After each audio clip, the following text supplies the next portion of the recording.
ছাত্র জনতার গণঅভ্যুত্থানের ৯ মাস পর বুধবার মধ্যরাতে দেশ ছেড়েছেন সাবেক রাষ্ট্রপতি আব্দুল হামিদ।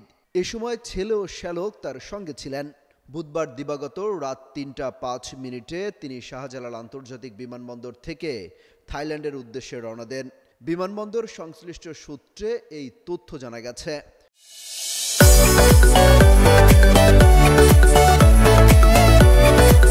সূত্রটি জানিয়েছে, রাত ১১টার দিকে শাহজালাল আন্তর্জাতিক বিমানবন্দরে যান আব্দুল হামিদ। এ সময় তার সঙ্গে ছেলে রিয়াদ আহমেদ ও শ্যালক ডক্টর এম নওশাদ ছিলেন। সেখানে যাওয়ার পর ইমিগ্রেশনে প্রয়োজনীয় যাচাই বাছাই শেষে দেশ ছাড়ার সবুজ সংকেত পান সাবেক রাষ্ট্রপতি। আব্দুল হামিদের বিরুদ্ধে কোনো সংস্থার কাছে কোনো অভিযোগ ছিল না বলেও জানা গেছে।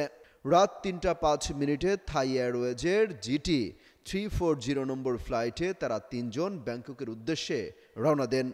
আব্দুল হামিদ আওয়ামী লীগের সময় ২০১৩ থেকে ২০২৩ সাল পর্যন্ত টানা ২ মেয়াদে বাংলাদেশের রাষ্ট্রপতি হিসেবে দায়িত্ব পালন করেছেন। তার আগে ২০০৯ থেকে ২০১৩ সালের এপ্রিল পর্যন্ত জাতীয় সংসদের স্পিকার হিসেবে দায়িত্ব পালন করেছেন।